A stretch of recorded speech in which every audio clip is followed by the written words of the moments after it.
أعوذ بالله السميع العليم من الشيطان اللئيم الرجيم.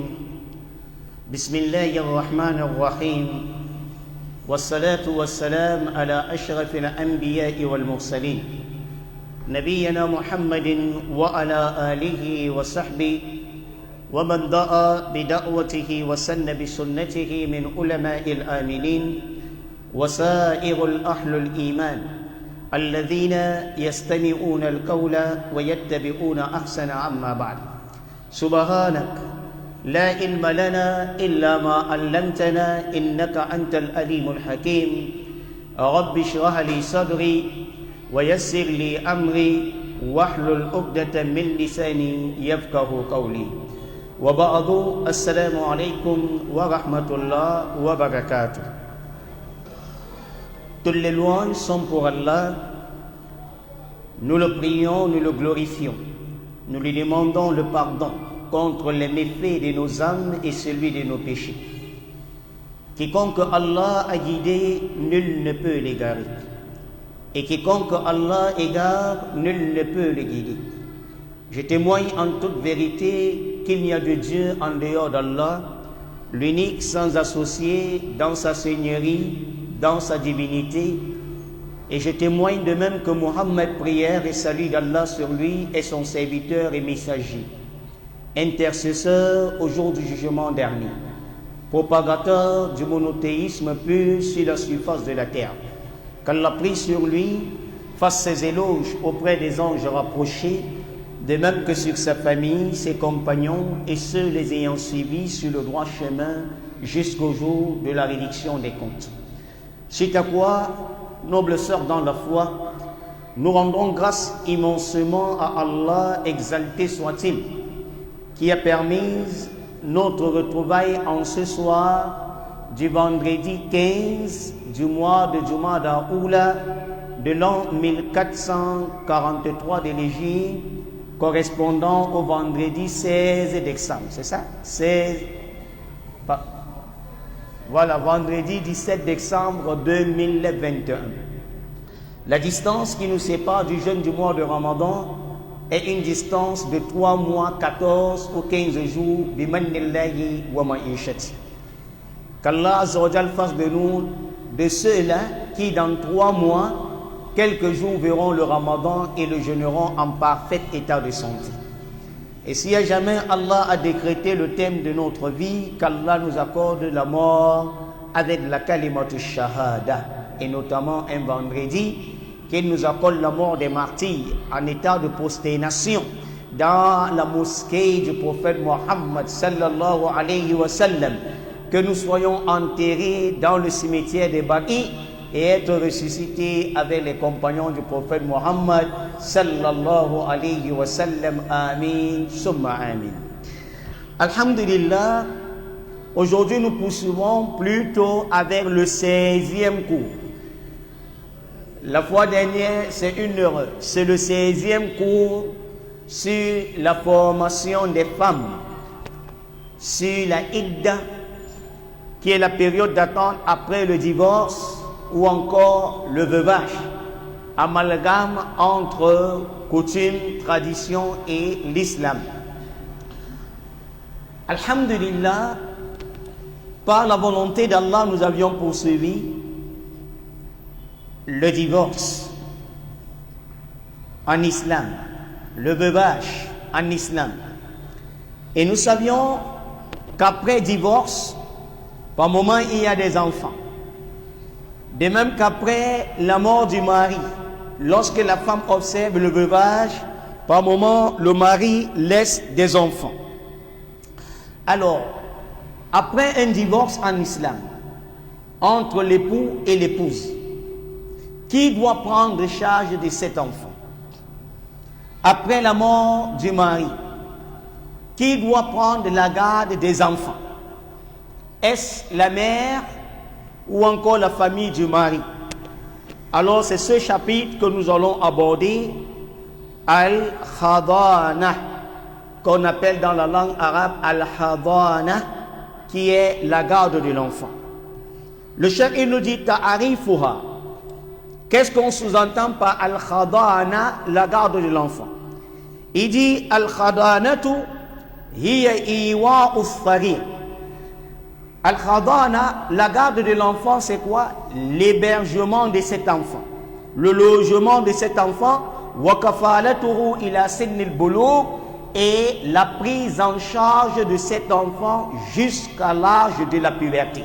C'est ça qu'on appelle la garde de l'enfant en islam. Hukumuha, la place juridique de la garde de l'enfant en islam. Est-ce un acte obligatoire, surérogatoire ou bien notoire? Le cheikh il nous dit al-khadanatu wajibatun lis-sighar. Il dit la garde de l'enfant wajibatun, c'est quelque chose obligatoire en islam, de garder l'enfant. Il dit li muhafazati ala abna'ihim. Pourquoi la garde de ces enfants? C'est dans le but de préserver, de protéger abdanihim, leurs états physiques. L'état physique de l'enfant doit être protégé. Wa uqulihim, ainsi que l'état moral de l'enfant doit être protégé. Wa adyanihim, ainsi que leur religiosité, c'est-à-dire leur spiritualité, de même doit être protégée. Voilà pourquoi l'islam ordonne la garde de l'enfant, dans le but de protéger son physique, sa morale et également sa religiosité. Alaman tadib, ce qui est obligatoire, cet acte. Est-ce qu'après le divorce, toi qui es, n'est-ce pas, papa gentil ou bien mamie gentille de la communauté, peux-tu venir prendre l'enfant de Mohammed avec Aïcha parce qu'ils ont divorcé? Ou bien non? Parce que c'est toi l'oncle ou bien la tante. Dois-tu venir prendre la garde de l'enfant? Sur qui l'islam a reposé la charge de ses enfants? Il dit Tadibul hadanatu sigari ala abawain. Il dit la garde de l'enfant fait référence à qui? Ala abawain, aux deux parents. Soit le père, soit la mère, l'un ou l'autre doit prendre, n'est-ce pas quoi, la garde de l'enfant. Ceci après divorce ou encore après la mort, lorsque la femme obsède le veuvage. Il dit fa in fuqida fa ala al-aqrabi.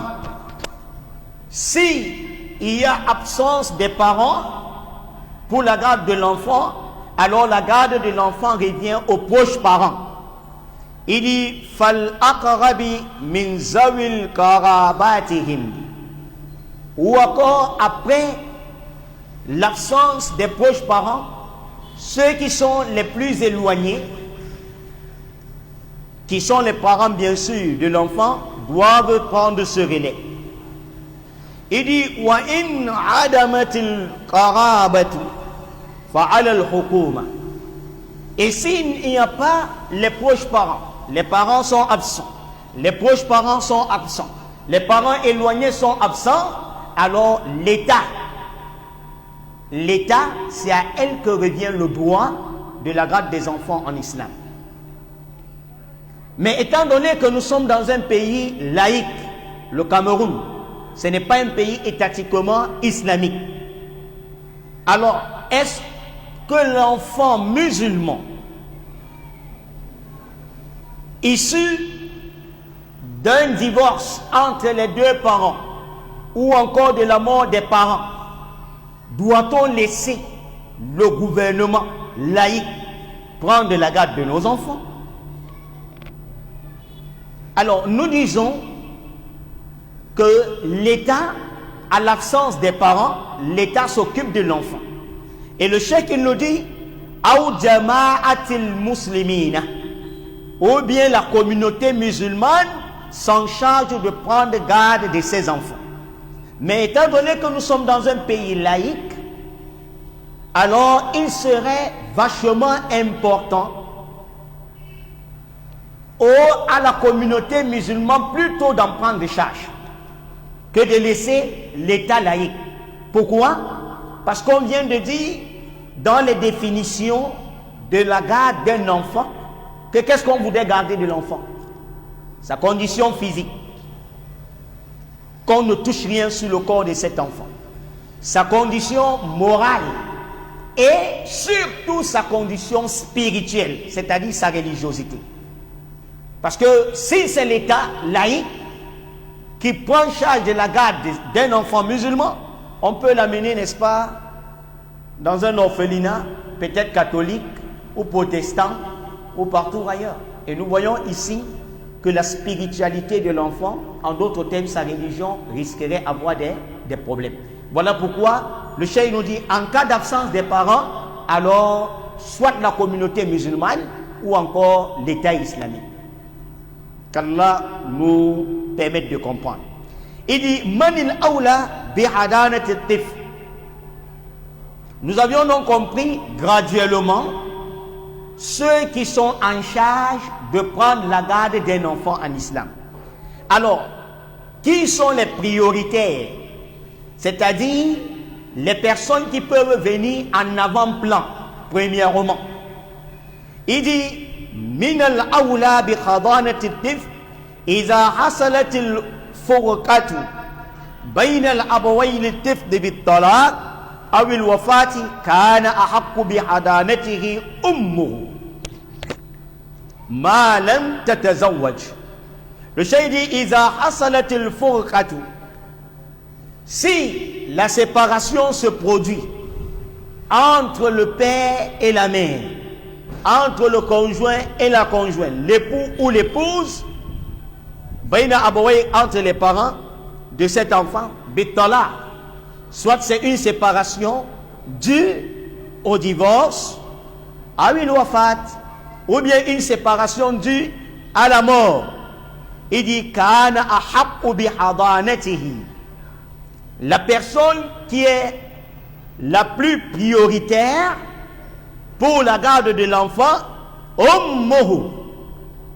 c'est la mère de cet enfant. Mais à une condition, ma lam tatazawwaj, si elle ne s'est pas déjà mariée. Donc nous comprenons que la garde de l'enfant en islam revient d'abord en toute priorité à qui? À la maman. J'espère que nous comprenons. À la maman. Pourquoi le cheikh nous dit que la priorité revient à la maman? Liqawlihi sallallahu alayhi wa sallam liman shakat ilayhi intiza'a waladiha. Il le dit en vertu des paroles du prophète Mohammed sallallahu alayhi wa sallam, qui a recommandé cela à qui? Liman shakat ilayhi intiza'a waladiha. Pour une femme qui s'est plaint de l'enlèvement de son fils. À l'époque du prophète Mohammed sallallahu alayhi wa sallam, il y a une sahabiya dont on lui a enlevé les enfants. Et elle est venue donc se plaindre, ya Rasulallah, voilà, il y a eu divorce, ou bien n'est-ce pas décès, et on a pris les enfants, on m'a laissé comme ça bredouille. Alors le prophète a dit, anti ahaqqu bihi ma lam tankihi. Le prophète dit, toi, la mère, tu es en droit de garder ses enfants aussi longtemps que tu ne t'es pas marié. J'espère que les amis ont suivi. Voilà pourquoi les belles familles, écoutez bien, et les hommes de la Ummah, écoutez bien, ceux qui sont ignorants particulièrement de leur religion. Donc, quand il y a séparation ou après la mort, la garde de l'enfant revient à qui? À la mère de cet enfant. Parce qu'il y a des hommes méchants, cruels dans la communauté. Il se divorce de sa femme, l'enfant est à 2 mois, l'autre à 3 ans, il préfère séparer cette maman de son enfant. Et par moment même met des mises en garde. Je ne veux plus voir, n'est-ce pas, tes pieds devant cet enfant. Et par moment, pour lui faire mal, si c'est à Douala, il prend cet enfant, il l'amène au nord, ou bien à Fumban, ou bien en France, pour que la mère n'ait pas accès l'enfant n'ait pas accès à sa maman. Nous disons ça, c'est la criminalité en islam. C'est la cruauté en islam. Tout homme qui agit comme ça doit revenir, n'est-ce pas, sur les noms. Et je le dis parce qu'ils me suivent en direct de YouTube et de Facebook. Bien que c'est à vous les femmes que nous faisons ce séminaire. Et les belles mamans également. Vous aussi les femmes, vous n'êtes pas en marche. Par moment, quand votre beau-fils se sépare, le fils se sépare de la femme, vous arrachez directement l'enfant à la maman. Ce n'est pas l'islam. Donc la garde revient à qui? À la mère. Il dit, فَإِنْ لَمْ تَقُنْ. Et si la maman n'y est plus, il dit, فَأُمُّ الْأُمِّ. La mère de la mère. Al-Jadda, la grand-mère maternelle. D'accord? فَإِنْ لَمْ تَقُنْ. Si la grand-mère maternelle n'est pas là, nous voyons c'est par ordre de priorité. D'accord? Si la grand-mère maternelle n'est pas là, il dit فَالْخَالَةُ. Alors la tante maternelle doit prendre garde de qui? De l'enfant. Il dit لِأَنَّ جَدَّةَ لِأُمِّ تُعْتَبَرُ أُمًّا. Il dit pourquoi? Parce que la grand-mère maternelle est considérée, c'est-à-dire elle a la place de la maman. On la considère comme étant la mère. Il dit wal khalatu tu'tabaru bi manzilatil Et de même que la tante paternelle est considérée également comme qui? La maman. Il dit pourquoi? Le cheikh le dit li qawli rasulillah sallallahu alayhi wa sallam. Ceci en vertu de la parole du prophète Muhammad sallallahu alayhi wa sallam qui dit, que dit Rasulullah? Il dit al-khalatu bi manzilatil ummi. Sache que la tante maternelle a la place de la mère. La tante maternelle a la place de qui? De la mère. Voilà pourquoi toi, la jeune fille, ne manque pas de respect à la petite sœur de ta mère ou à la grande sœur de ta mère. Parce que la petite sœur de ta mère ou la grande sœur de la mère est comme ta mère. Dit Rasulullah sallallahu alayhi wa sallam. Il dit فَإِنْ لَمْ تَقُنْ. Si elle est également absente, فَأُمُّ الْعَبِ. Alors la mère du père prend charge. Aybimana al-Jadda, la grand-mère paternelle maintenant, elle vient en cette position. Il dit فَإِنْ لَمْ تَقُنْ. Si la grand-mère paternelle n'existe pas, il dit فَالْأُخْتُ. Alors que la sœur du mari prenne la garde de l'enfant. فَإِنْ لَمْ تَقُنْ. Si la sœur du mari n'y est plus, il dit فَالْأَمَّةُ. Alors que la tante paternelle prenne la garde de l'enfant. Il dit فَإِنْ لَمْ تَقُنْ. Si la tante paternelle n'existe pas, il dit فَبِنْتُ أَحِي. Alors que la fille du frère, d'accord, la fille du frère du mari, qu'elle prenne la garde de l'enfant. فَإِنْ لَمْ يُوجَدْ مِنَ الْمَذْكُورَاتِ الْخَادِنَةِ. Si on n'en trouve pas parmi toutes celles dont on a cité, qu'elles peuvent prendre quoi? La garde de cet enfant. Alors intaqalat khadanatu tiflu ila abihi. Alors c'est maintenant qu'on va transporter la garde de l'enfant au père. J'espère que nous avions suivi.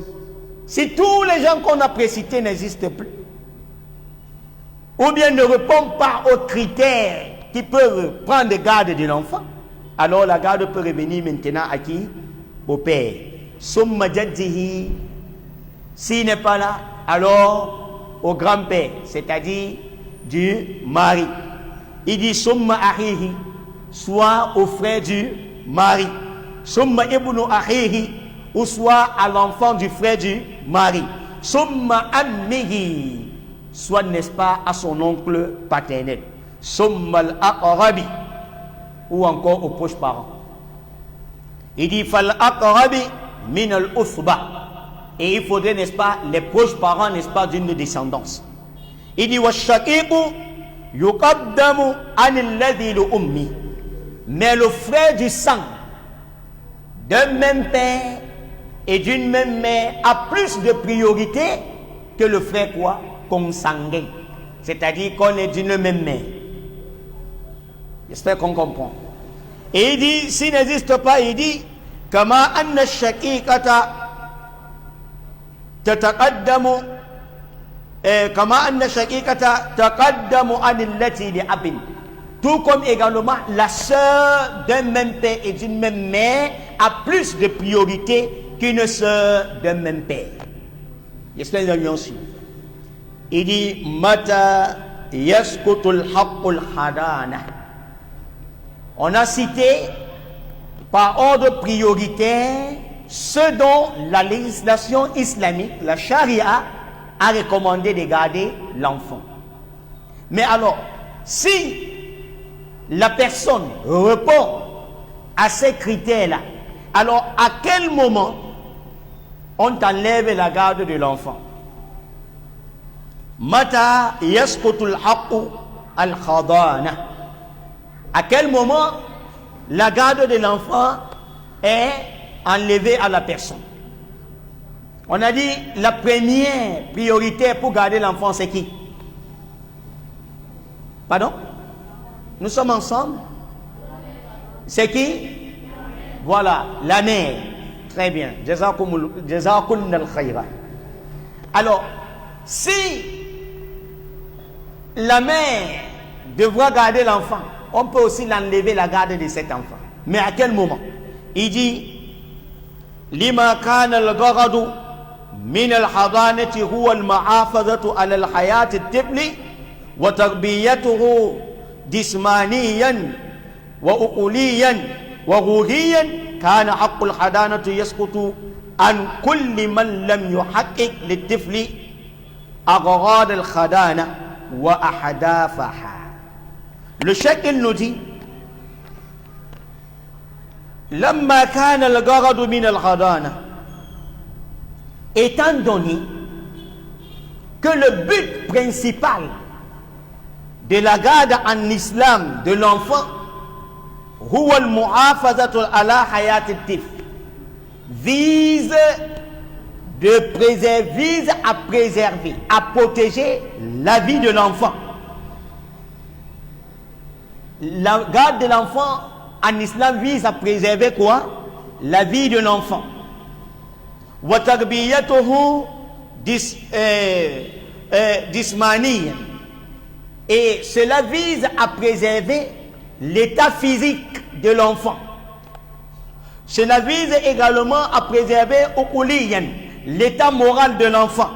Wa ruhiyan, l'état spirituel de l'enfant. Kana haqqul adanati yasqut. Alors le droit de la garde de l'enfant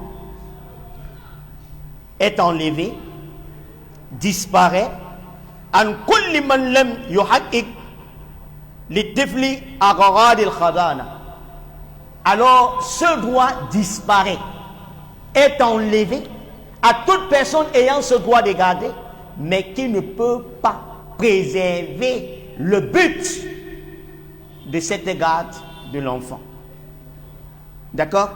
Wa hadafaha fa yasqutu al-haqqu al-ummi idha tazawwaj bi ghayri qaribin min tifli mahdun.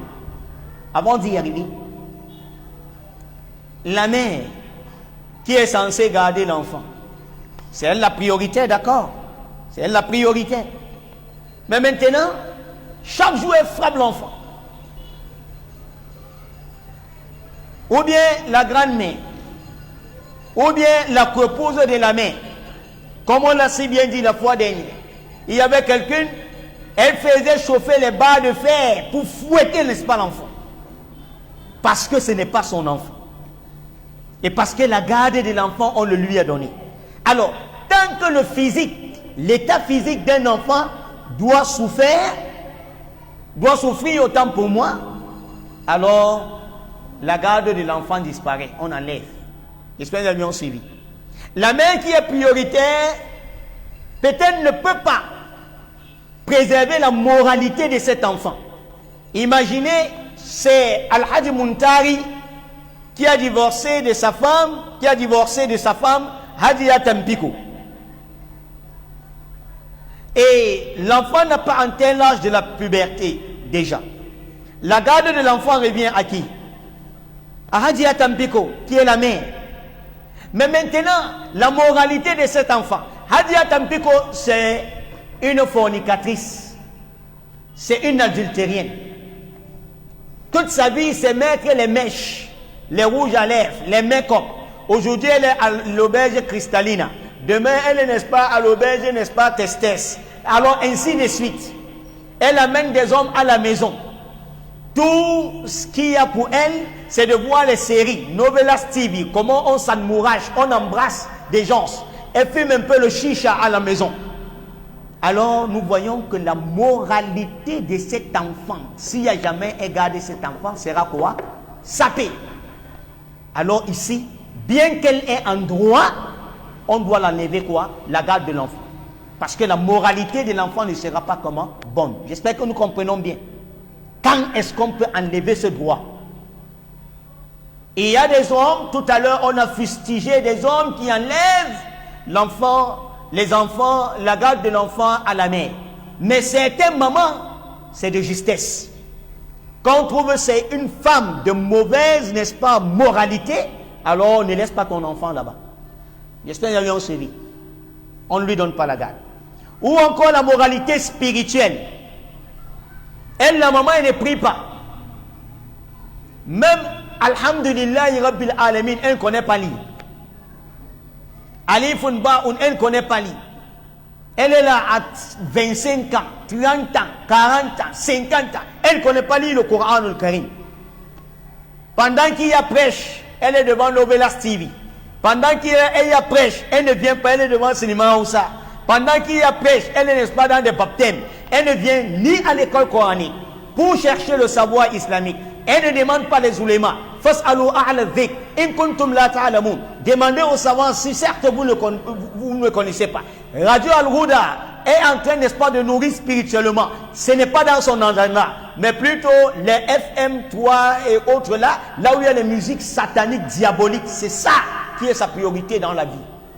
Alors on ne peut pas lui donner la garde de l'enfant. Parce que la religiosité de l'enfant, la spiritualité de l'enfant est en danger. Raison pour laquelle, dans la législation islamique, lorsque le musulman a marié une chrétienne ou une juive, parce que nous avions dit, durant le séminaire, non? Allah nous a permis, les hommes, bien sûr, de marier les juifs ou bien les chrétiennes. Alors, si le musulman a marié une juive ou une chrétienne et qu'il y a divorce, on ne peut pas donner la garde de l'enfant à la chrétienne ou bien à la juive. De même, nous avions dit ici, c'est en cas de mort. De la mort, nous avions dit que la femme juive ou chrétienne doit faire absolument quoi? Le veuvage. C'est ça, non? Elle doit faire le veuvage de son mari, Al-Hadi Moussa, qui a décédé. Bien qu'elle soit juive ou chrétienne. Mais maintenant, est-ce que la garde de l'enfant, Muhammad, Aïcha, Maïmouna, Abba Bakr, lui reviendra? Là, l'islam n'accepte pas. Elle ne peut pas garder quoi? L'enfant. Pourquoi? À cause de la spiritualité de l'enfant. Et il dit Fayaskutul haqqul ummi iza tazawwajat.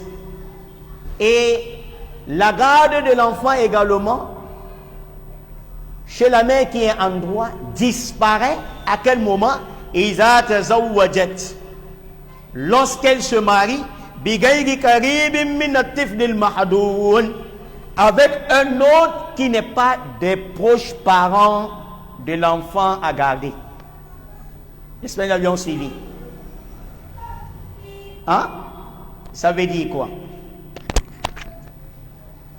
Hadia Tampikatu. Le mari a divorcé d'elle, ou bien le mari est mort. D'accord? C'est elle qui a la garde de qui? De ses enfants. Elle garde Muhammad, Aïcha, Hassana. Alors, on dit, voilà Al-Hadi Pampelmous qui vient pour le mariage. Hadia Tempikatou doit aller où? En mariage. Dès qu'il y a déjà mariage, la garde de l'enfant disparaît. La femme perd la garde de l'enfant quand elle se remarie. Mais maintenant, si Al-Hadi Pampelmous, c'est peut-être le petit frère à son mari décédé, ou bien le grand frère à son mari décédé, j'espère que nous avons suivi, ou bien l'oncle à son mari décédé, j'espère que nous avons suivi. Est-ce qu'ici, il y a encore les liens de parenté avec l'enfant qu'on doit garder? C'est un séminaire. Hein? Est-ce qu'il y a les liens de parenté? Naam. S'il y a des liens de parenté avec le nouveau mari de Hadia Tempikatou, alors ici, la garde de l'enfant ne disparaît pas. On ne la lève pas. Mais si c'est par contre avec Al-Hadi Mambo, et Al-Hadi Mambo ne fait pas partie de la famille des enfants à garder, alors dès qu'elle va chez Al-Hadi Mambo, ses enfants, qu'elle les oublie. La garde de l'enfant, n'est-ce pas, disparaît. J'espère que nous avons suivi. Et à quel moment également, le Seigneur dit, li qawli rasulillahi sallallahu alayhi wa sallam, selon la parole du prophète sallallahu alayhi wa sallam qui disait à cette femme qui s'est plaint de l'enlèvement de ses enfants, et Rasulullah lui dit quoi? Anti ahaqqu bihi.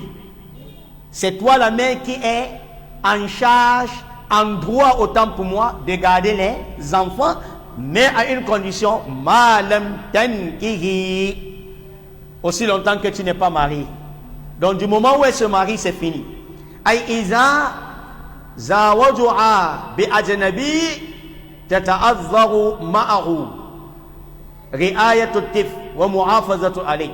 C'est ce qu'on venait d'expliquer. Si elle se marie à un autre étranger à la famille des enfants en garde, alors à ce moment la garde disparaît. Mais si le nouveau mari est de la lignée des enfants en charge de la garde, alors à ce moment la garde ne disparaît pas. Mafhou? C'est bien compris? Jayyid. Il dit kama yasqutul haqqul hadanati anil hadinati. Il dit tout comme également la garde de l'enfant est enlevée ou bien disparaît. À quel moment?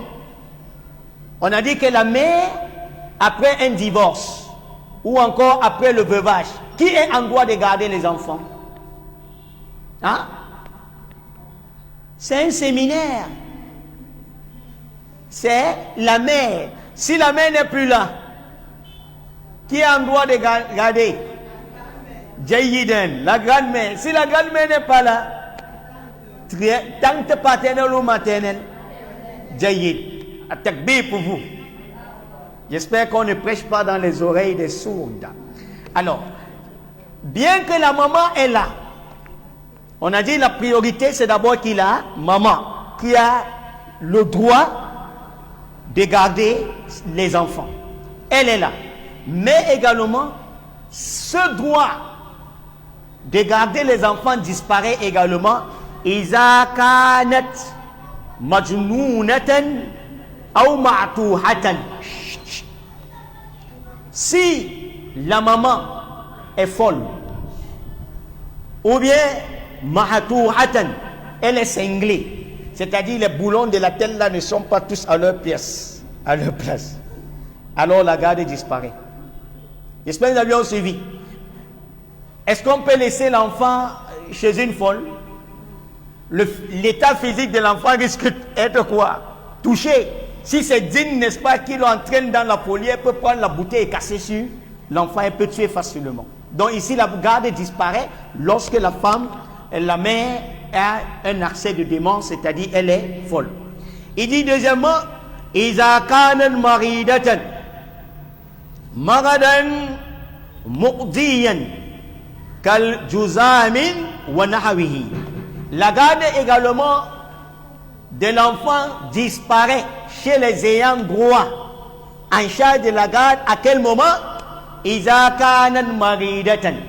Si la maman est malade, Mais quel genre de maladie? Maradan mu'udiyan. Une maladie contagieuse, comme le coronavirus. Une maladie contagieuse, kalduzamin, comme la lèpre. D'accord?